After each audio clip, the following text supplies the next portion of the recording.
ஏன்னா இதுவரைக்கும் 1990களுக்கு முன்பதாக இருந்த இந்தியாவும் இப்ப இருக்கக்கூடிய பாலஸ்தீனம் சம்பந்தப்பட்ட இந்தியாவினுடைய போங்குகளும் மாறி இருக்கிறது. ஏன்னா நரேந்திர மோடி அங்க பேசுகிற நேரத்தில் பாலஸ்தீன விடுதலை அமைப்பை கண்டித்தவர் இஸ்ரேலுடைய அநியாயத்தை எங்குமே கண்டிக்கவில்லை. இன்றைய தினம் புனிதமிக்க மஸ்ஜிதுல் அக்ஸாவுக்கு இஸ்ரேலிய ஆக்கிரமிப்பு ராணுவத்தினுடைய எதிர்ப்பையும் மீறி ஜுமா தொழுகைக்கு 1 லட்சத்துக்கு மேற்பட்ட சகோதரர்கள் பங்கெடுத்திருக்கிறார்கள் என்கிற மகிழ்ச்சிகரமான செய்தி வெளியாகி இருக்கிறது. ஈராக்ல இருக்கக்கூடிய கதாயிபு ஹிஸ்புல்லா அமைப்பு ஒரு நீண்ட நெடிய யுத்தத்திற்கு தங்களுடைய படைகளை தயாரித்துக் கொண்டிருப்பதாக தயார் செய்து கொண்டிருக்கிற செய்திகளை வெளியிட்டிருக்கிறார்கள்.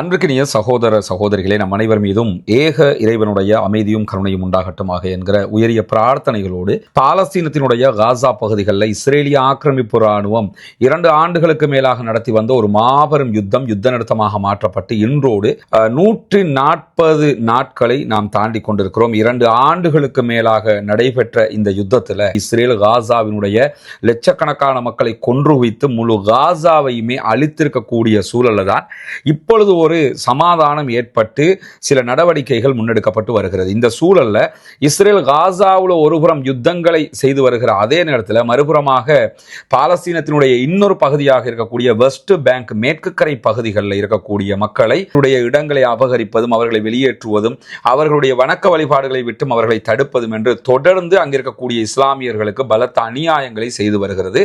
அதனுடைய தொடராகத்தான் புனிதமிக்க ரமதானுடைய மாதம் ஆரம்பமானதோட யாரும் பாலஸ்தீனத்தில் இருக்கக்கூடிய ஜெருசலத்தில் இருக்கக்கூடிய புனிதமிக்க மஸ்ஜிதுல் அக்ஸாவுக்கு தொழுகைக்கு வரக்கூடாது என்று அறிவித்தல் விடுத்திருந்த இஸ்ரேலிய ஆக்கிரமிப்பு ராணுவம் வெறும் 10,000 பேருக்கு மாத்திரமே அனுமதி கொடுத்திருந்தது. அதுவும் முன்கூட்டியே பதிவு செய்த 10,000 பேருக்கு தான் மஸ்ஜிதுல் அக்ஸாவுக்கு சென்று தொழுகை நடத்துவதற்கான அனுமதிகளை கொடுத்திருந்தார்கள். அவர்கள் கூட ஆண்களாக இருந்தால் 50க்கு மேற்பட்டவர்களாக இருக்க வேண்டும், பெண்களாக இருந்தால் 55 வயதுக்கு மேற்பட்டவர்களாக இருக்க வேண்டும் என்கிற நிபந்தனைகளோடு தான் 10,000 பேருக்கு அவங்க அனுமதி கொடுத்திருந்த நிலையில இப்படியான சூழ்நிலையில தான் இன்றைய தினம் புனிதமிக்க மஸ்ஜிதுல் அக்ஸாவுக்கு இஸ்ரேலிய ஆக்கிரமிப்பு ராணுவத்தினுடைய எதிர்ப்பையும் மீறி ஜுமா தொழுகைக்கு 1 லட்சத்துக்கு மேற்பட்ட சகோதரர்கள் பங்கெடுத்திருக்கிறார்கள் என்கிற மகிழ்ச்சிகரமான செய்தி வெளியாகி இருக்கிறது. இந்த அத்தனை பேருமே நேற்றைய தினம் அசர் தொழுகை முதலாக மஸ்ஜிதுல் அக்ஸாவுக்குள் நுழைய ஆரம்பித்திருக்கிறார்கள். பல வழிகளாலும் நுழைந்தவர்கள் இன்றைய தினம் ஜும்மா தொழுகை தொழுதுவிட்டுத்தான் போவது என்கிற நிலையில 1 லட்சத்துக்கு மேற்பட்டவர்கள் புனிதமிக்க மஸ்ஜிதுல் அக்ஸாவில் தொழுகையில் பங்கெடுத்திருக்கிறார்கள் என்கிற மகிழ்ச்சிகரமான செய்திகள் இன்றைக்கு வெளியாகி இருக்கிறது. அதனுடைய தொடர்ச்சியாக காசாவுக்குள்ள இன்றைக்கும் பாலஸ்தீன அப்பாவிகள் மீது இஸ்ரேலிய ஆக்கிரமிப்பு ராணுவம் நடத்தி இருக்கக்கூடிய தாக்குதல்களில் 3 அப்பாவிகள் கொல்லப்பட்டிருக்கிறார்கள், ஷஹீதாகி இருக்கிறார்கள் என்கிற செய்திகளும் வெளியாகி இருக்கிறார். அதே நேரம் வாஷிங்டனுக்கும் ஈரானுக்கும் இடையிலான தொடர்ந்த பேச்சுவார்த்தைகள் நடைபெற்று வருகிறது. நேற்றைய தினம் 3ஆம் கட்ட பேச்சுவார்த்தை நடந்திருந்த நிலையில ஈரானுடைய வெளிவிவகார அமைச்சர் ஃபாரின் மினிஸ்டர் பேசுகிற நேரத்தில் பேச்சுவார்த்தைகளில் முன்னேற்றம் இருக்கிறது என்கிற ஒரு செய்தியை சொல்லியிருக்கிறார். என்ன மாதிரியான முன்னேற்றம் என்பதை தாண்டி அவர் இன்றைக்கு விடுத்திருக்கக்கூடிய மேலதிகமான ஒரு செய்தியில பேச்சுவார்த்தையை மேலும் உறுதிப்படுத்த வேண்டும் என்று சொன்னால் அமெரிக்கா தேவையற்ற நிபந்தனைகளை விதிக்கக்கூடாது என்கிற ஒரு செய்தியை இன்றைக்கு எகிப்தினுடைய வெளிவிவகார அமைச்சரோடு அவர் பேசுகிற நேரத்தில் பகிர்ந்து கொண்டிருக்கிறார். எனவே அமெரிக்கா எவ்வளவு தூரம் பிளெக்சிபிளாக போறாங்களோ அந்த அளவுக்கு நாங்களும் பிளெக்சிபிளாக போறதுக்கு தயாராக இருக்கிறோம், இல்லாத பட்சத்தில் நாங்களும் பிளெக்சிபிளாக போறதுக்கு தயார் இல்லை என்பதை இன்றைக்கு ஈரானுடைய ஃபாரின் மினிஸ்டர் சொல்லி இருக்கிற அதே நேரத்தில் இன்றைக்கு வெளியாகி இருக்கக்கூடிய மேலதிகமான செய்திகளில் ஒன்றுதான் தொடர்ந்து ஈரான் மீது ஒரு தாக்குதலை நடத்த வேண்டும் என்று சொல்லி இஸ்ரேல் அமெரிக்காவை வலியுறுத்தி கொண்டே இருக்கிறது. இஸ்ரேலுக்கு நேரடியாக ஈரானோடு சண்டை பிடிக்க முடியாது என்பது தெரியும். அமெரிக்காவை வைத்து ஈரானை பலவீனப்படுத்துவதுதான் இஸ்ரேலுடைய முக்கியமான நோக்கமாக இருக்கு. அதனால எப்படியாவது யூதர்கள் ஈரானோடு அமெரிக்கர்களை மோத வைக்கிற ஒரு வேலையில் ஈடுபட்டு கொண்டே இருக்கிறார்கள். இதே நேரத்தில் அமெரிக்க அதிபர் டொனால்ட் ட்ரம்பை பொறுத்தவரையில் பேச்சுவார்த்தையில் இந்த பிரச்சனையை முடிக்க வேண்டும் என்று அவர் முடிவிலே இருக்கிற காட்சிகளை நம்ம பார்க்க முடிகிறது. இதை தாண்டி அமெரிக்காவினுடைய ராணுவ தளபதி இன்றைக்கும் வெளிப்படையாகவே அமெரிக்க அதிபர் டொனால்ட் ட்ரம்பிடம் சொல்லியிருக்கக்கூடிய செய்திகளை ஆக்சியோஸ் வெளியிட்டிருக்கிறது. அதுலேயும் அவர் என்ன சொல்றாருன்னா, ஈரான் மேல நம்ம தாக்குதல் நடத்தினா கூட ஒரு சைன் அட்டாக்காகத்தான் அது இருக்கணும், ஒரு குறியீட்டு தாக்குதலாகத்தான் இருக்கணும். ஒரு சில இடங்களை அந்த 12 நாள் வாரில் உள்ள பூந்து சில இடங்களை தாக்கிட்டு போனாங்கல்ல, இது மாதிரி தான் நம்ம தாக்கணுமே தவிர நம்ம ஒரு நீண்ட நெடிய யுத்தத்துக்கு போனோம்னா ஈரானோட நமக்கு தாக்குப்பிடிக்க முடியாது. ஈரானியர்கள் தாக்குப்பிடிப்பார்கள் ஒரு நீண்ட நெடிய யுத்தத்தை. அதனால அதனால தொடர் தாக்குதலுக்கு நாம் செல்லக்கூடாது என்கிற செய்திகளை இன்றைக்கு ஈரான் தொடர்பாக அமெரிக்காவுடைய இராணுவ தளபதியை அமெரிக்க அதிபர் டொனால்ட் ட்ரம்புக்கு மீண்டும் வலியுறுத்தி இருக்கிறார் என்கிற செய்திகள் வெளியாகி இருக்கிறார். அதே நேரத்தில் இன்றைக்கு எகிப்தினுடைய தலைநகர் கெய்ரோவில் இஸ்ரேலுடைய கொடியை தாங்கிய ஒரு வாகனம் சில பகுதிகளில், குறிப்பாக எகிப்தினுடைய பாதுகாப்பு படையினருடைய பாதுகாப்பையும் மீறி எகிப்திய ஊடகங்கள் வெளியிட்டிருக்கக்கூடிய இன்றைய தரவுகள் பிரகாரம் எகிப்தில் இருந்த ஒரு மார்க்கெட் பகுதிகளில் மக்களை முட்டி மோதி இருக்கிறது. நிறைய கடைகளை அந்த வாகனம் தாக்கி இருக்கிறது. அதில் ஒருவரை கைது செய்திருக்கிறது ஈஜிப்டுடைய பாதுகாப்புத்துறை என்கிற செய்திகள் வெளியாகி இருக்கிறது. இந்த செய்தி எதுக்காக நம்ம இந்த இடத்துல குறிப்பிட்டு காட்டுறோம்னு சொல்லி சொன்னால், இதே மாதிரியான சில தாக்குதல்கள் மேற்கு நாடுகள் ஆஸ்திரேலியாவில் சிட்னியில் நடந்திருக்குது, மற்ற நகரங்களில் நடந்திருக்குது, பல நாடுகள்லையும் நடக்கிறது. ஒரு வண்டி எடுத்துக்கிட்டு ஒருத்தன் வருவான், முட்டுவான், எல்லாம் பண்ணுவான், இந்த மாதிரி போயிடுவான். இதையே வெளிநாடு ஒன்றில் ஒரு இஸ்லாமிய பெயர் தாங்குகிற ஒருவன் செய்தான் என்று சொன்னால் அதனை பயங்கரவாதமாக, தீவிரவாதமாக மேற்கு ஊடகங்கள் சித்தரித்து விடுகின்றன. அதே காரியம் எகிப்தில் ஒரு இஸ்ரேல்காரன் யூதம் பண்ணி இருக்கிறான், அதை யாருமே தீவிரவாதமாக பார்க்கல, ஒரு ஆக்சிடென்ட்னு தான் காட்ட பார்க்குறாங்க. எனவே இரண்டுக்கும் இரண்டு விதமான பார்வைகளை இவர்கள் வைத்திருக்கிறார்கள் என்பதை நம்ம இந்த இடத்துல கவனிக்க வேண்டும். அதற்காகத்தான் இந்த செய்தியை நம்ம இந்த இடத்துல குறிப்பிட்டே காட்டுகிறோம். அதை தாண்டி இன்றைக்கு வெளியாக இருக்கக்கூடிய ஒரு முக்கியமான செய்தி என்னன்னா, அமெரிக்காவில் மேற்கொள்ளப்பட்டிருக்கக்கூடிய ஒரு புதிய ஆய்வு பிரகாரம் அமெரிக்காவிலே இஸ்ரேலியர்கள் மீதான அனுதாபத்தை விட பாலஸ்தீனிய மக்கள் மீதான அனுதாபமும் ஆதரவும் அதிகரித்திருக்கிறது. குறிப்பாக அமெரிக்கர்களுக்கு மத்தியில் 41% பேர் இப்பொழுது பாலஸ்தீன மக்களை ஆதரிக்க தலைப்பட்டிருக்கிறார்கள். மேற்கொள்ளப்பட்டிருக்கக்கூடிய இந்த ஆய்வு ஆச்சரியமான ஒரு ஆய்வாக இருக்குது. ஏன்னா இதுக்கு முன்னாடி பாலஸ்தீனர்கள் என்றாலே அவங்களுக்கு என்னன்னு தெரியாம இருந்த நேரம், இஸ்ரேலியர்கள் தான் எல்லாமே, இஸ்ரேலியர்களுடைய இடத்தை தான் பாலஸ்தீனர்கள் பிடிச்சிட்டாங்க போலங்கிற மாதிரி ஒரு பிம்பம் கட்டமைக்கப்பட்டிருந்தது. ஆனால் இந்த 2 ஆண்டு கால யுத்தம் இஸ்ரேலியர்கள் யாரு, யூதர்கள் யாரு, இவங்களுக்கு மனசத்தன்மையே கிடையாதுங்கிறத அழகாக போட்டு உடைச்சிருச்சு. அந்த அடிப்படையில் பார்த்தீங்கன்னா 41% அமெரிக்கர்கள் தற்போது இஸ்ரேலுக்கு எதிராக பாலஸ்தீனத்தை தான் ஆதரிக்கிறார்கள். அதே நேரத்தில் வெறும் 36% பேர் மாத்திரமே இஸ்ரேல் மீது ஆதரவு வைத்திருக்கிறார்கள் என்கிற செய்திகள் வெளியாக. ஒரு 3 ஆண்டுகளுக்கு முன்பு, இந்த யுத்தம் நடக்கிறதுக்கு முன்னாடி பார்த்தீங்கன்னா இஸ்ரேல் 54% பேர் ஆதரிச்சிருந்தாங்க, பாலஸ்தீனத்தை வெறும் 31% பேர் தான் ஆதரிச்சிருந்தாங்க. அது இப்பொழுது மாறி பாலஸ்தீனத்தை 41% பேரும் இஸ்ரேலை 36% பேரும் ஆதரிக்கிறார்கள் என்கிற ஒரு நிலை உருவாகி இருக்கிறது. எனவே பாலஸ்தீனம் மீதான தாக்குதலில் பாலஸ்தீன மக்கள் பல பேர் கொல்லப்பட்டிருக்கிறார்கள் என்கிற ஒரு கவலைக்குரிய செய்தி இருந்தாலும், பாலஸ்தீனம் பாலஸ்தீன மக்களுக்குரியது, இஸ்ரேலியர்கள் தான் ஆக்கிரமிப்பாளர்கள், அநியாயக்காரர்கள், யூதர்கள் என்றால் கொலைகாரர்கள் என்கிற அளவுக்கான செய்திகள் தற்போது அமெரிக்கா வரைக்கும் போய் சேர்ந்திருக்கிறது என்கிற செய்திகளும் வெளியாகி இருக்கிறது. இதை தாண்டி இன்றைய நாள் இந்த ஈரான் அமெரிக்காவுக்கு இடையிலான பதட்டங்கள் உச்சம் தொட்டு கொண்டு வரக்கூடிய சூழல்ல ஈராக்ல இருக்கக்கூடிய கதாயிபு ஹிஸ்புல்லா அமைப்பு ஒரு நீண்ட நெடிய யுத்தத்திற்கு தங்களுடைய படைகளை தயாரித்துக் கொண்டிருப்பதாக, தயார் செய்து கொண்டிருக்கிற செய்திகளை வெளியிட்டிருக்கிறார்கள். குறிப்பாக அதிகரித்து வரக்கூடிய பதட்டங்கள், ஈரானுக்கும் அமெரிக்காவுக்கும் இடையிலான இராணுவ அச்சுறுத்தல்கள், அதே போன்று ஈராக்ல இருக்கக்கூடிய கதாயிபு ஹிஸ்புல்லா படைப்பிரிவுகள் தங்களுடைய பலத்தை மீண்டும் ஒரு முறை காட்ட வேண்டும் என்கிற ஒரு தேவை, இப்படியான ஒரு நேரத்தில் ஒரு நீண்ட நெடிய யுத்தத்திற்கு ஈராக்ல இருக்கக்கூடிய படைப்பிரிவுகள் தயாராகிவிட்டன என்கிற செய்திகளை அவர்கள் இன்றைக்கு வெளியிட்டிருக்கிறார்கள். எனவே ஈராக்கினுடைய படைப்பிரிவுகள் இன்னொரு யுத்தத்திற்கு தயாராக இருக்கின்றன என்பதுதான் இந்த இடத்துல. ஈராக்கில் படைப்பிரிவுகள் தயாராகிவிட்டது, ஹவுதிஸ் தயாராகிட்டாங்க, ஹிஸ்புல்லாக்கள் தயாராக இருக்கிறார்கள்.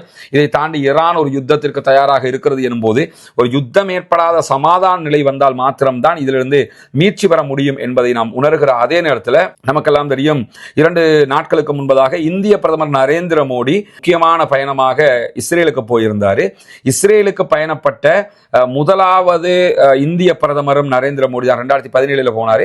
2வது தடவை போனவரும் அவராகத்தான் இருக்கிறார்.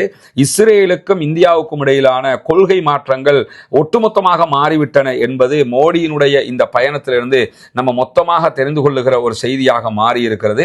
ஏன்னா இதுவரைக்கும் 1990களுக்கு முன்பதாக இருந்த இந்தியாவும் இப்ப இருக்கக்கூடிய பாலஸ்தீனம் சம்பந்தப்பட்ட இந்தியாவினுடைய போங்குகளும் மாறி இருக்கிறது. ஏன்னா நரேந்திர மோடி அங்க பேசுகிற நேரத்தில் இஸ்ரேலுடைய பாராளுமன்றத்தில் பேசினாரு.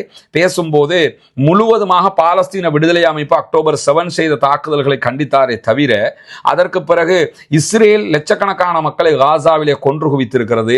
அதே போன்று லட்சக்கணக்கான மக்கள் அகதிகளாக மாற்றப்பட்டிருக்கிறார்கள். பாலஸ்தீன மக்களுக்கு இடங்கள் இல்லாத நிலை ஏற்பட்டிருக்கிறது. உயிர்களை இழந்திருக்கிறார்கள். மொத்தமாக தங்களுடைய வாழ்க்கைகளை இழந்திருக்கிறார்கள். இது எதையுமே நரேந்திர மோடி சுட்டிக்காட்டாம செக்யூரிட்டி கவுன்சில் ஒரு முடிவெடுத்திருக்கிறோம். பாலஸ்தீனம் சம்பந்தமாக அமெரிக்கா ஒரு பீஸ் கவுன்சில் அமைச்சிருக்கிறாங்க. அந்த அடிப்படையில் பாலஸ்தீனத்திற்கு தீர்வு வர வேண்டும் என்கிற ஒரு தடவல் போக்கு பேச்சை மாத்திரம்தான் அவர் அங்கு பேசினார். தவிர முழுமையான பாலஸ்தீனம் தொடர்பான எந்த விதமான பேச்சுக்களையும் அவர் பேசாத அதே நேரத்தில் பாலஸ்தீன விடுதலை அமைப்பை கண்டித்தவர் இஸ்ரேலுடைய அநியாயத்தை எங்குமே கண்டிக்கவில்லை. இது இந்தியாவினுடைய முழுமையான போங்கினுடைய மாற்றமாக பார்க்கப்படுகிறது.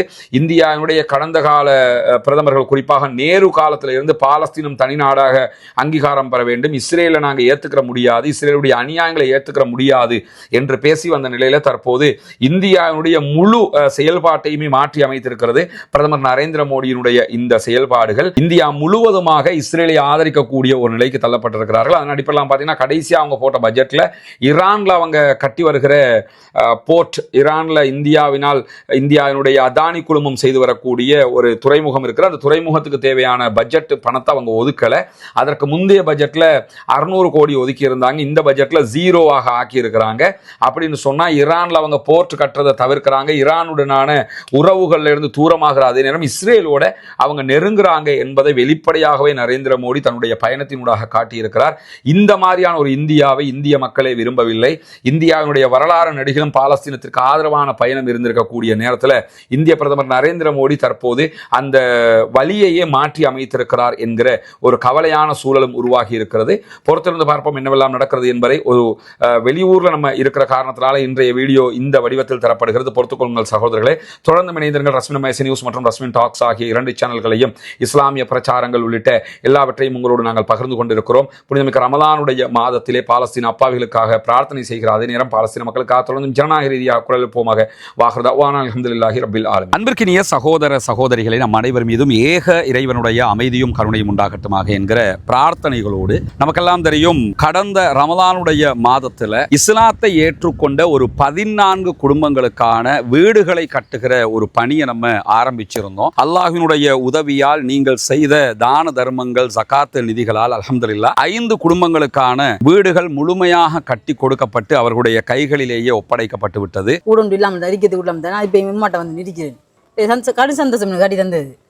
இது உங்களோட வீடு. இனி பௌமி வேலை நடக்குதாண்டெல்லாம் பார்க்க வர மாட்டார். வேலையெல்லாம் முடிச்சிட்டோம் நாங்க. சரிதானே? உங்களுக்கு எப்படிமா? சந்தோஷமா? நிறைய பேருக்கு உதவி செஞ்சிருக்கிறாங்க. அவங்களுக்கு என்ன சொல்ல நினைக்கிறீங்க? துவா செய்யுங்க. சரியா? தொழுகை நோன்பு அதுகளை எல்லாம் ரொம்ப கடைப்பிடிச்சு கொள்ளணும். மார்க்க விஷயங்கள் தானே. அல்லாட்ட நம்ம உலகத்துக்கு எங்களால் முடிஞ்சதை நாங்கள் செஞ்சிட்டோம். மறுமைக்கு நீங்கள் தான் தேடிக்கொள்ளணும். சரிதானே? இந்த வீடு கட்டி முடிஞ்சதோட நாங்கள் வர்றோம். அவங்களோட மனைவி வந்துட்டாங்க வீட்டுக்கு. கேட்கும்போது என்ன சொன்னாருண்டா, நான் இதுக்குத்தான் நினைப்பேன், அந்த வீடு நீங்கள் கட்டி தந்துட்டீங்க, எனவே நாங்கள் இனி சந்தோஷமாக இருப்போம். என் பிள்ளைகள் இப்போ நிம்மதியாக பழக்கக்கூடிய அளவுக்கு நிம்மதியாரி அல்லாஹ் அவங்களோட எண்ணங்களை பேசாக்குவான் இன்ஷா அல்லாஹ். ரொம்ப மகிழ்ச்சியான தருணங்களாக அந்த தருணங்கள் இருந்தது. காரணம் என்னன்னா, இஸ்லாத்தை புனிதமிக்க வாழ்க்கை நெறியாக அவர்கள் ஏற்றுக்கொண்டிருக்கிறார்கள். ஏற்றுக்கொண்டவர்களுக்கு ஒரு வாய்ப்பாக அவர்களுடைய வறுமை நிலையை போக்கும் விதமாக இந்த சந்தர்ப்பம் அமைந்திருந்தது. அந்த அடிப்படையில் மீதமுள்ள 9 குடும்பங்களுக்கான வீடுகளை கட்ட வேண்டிய தேவை நமக்கு இருக்கிறது. நம்ம ஒட்டுமொத்தமாக கோடிக்கணக்கில் காசை கொண்டு வந்து வச்சு இந்த பணிகளை பண்றது இல்லைங்கிறது உங்களுக்கு தெரியும். நம்முடைய வீடியோவை பார்க்கக்கூடிய மக்களுக்கு கன்வே பண்றோம். அந்த மக்கள் தரக்கூடிய பொருளாதாரத்தை கொண்டுதான் இந்த வேலைகளை நம்ம செஞ்சுக்கிட்டு இருக்கிறோம். குறிப்பாக இந்த பணிகளுக்காக 100 ரூபாய், 200 ரூபாய், 500 ரூபாய், 1000 ரூபாய் என்று சின்ன சின்ன தொகைகளை கூட தந்து உதவிய பெருமனது கொண்ட சகோதர சகோதரிகளை நம்ம பார்த்திருக்கிறோம். அதே மாதிரி லட்சங்களில் உதவி செய்த சகோதர சகோதரிகளையும் பார்த்திருக்கிறோம். ஒவ்வொருத்தருக்கு எவ்வளவு முடியுமோ அந்த அடிப்படையில் நமக்கு அதை தந்து உதவி இருக்கிறார்கள். அதன் அடிப்படையில் தான் 5 வீடுகள் கம்ப்ளீட்டடாக நம்ம கட்டி கொடுத்திருக்கிறோம் அல்ஹம்துலில்லாஹ். இப்போது நம்ம இருக்கக்கூடிய இந்த பகுதிகளில் 4 வீடுகள் கட்டுவதற்கு கட்டுவதற்குரிய ஏற்பாடு நடந்து கொண்டிருக்கிறது.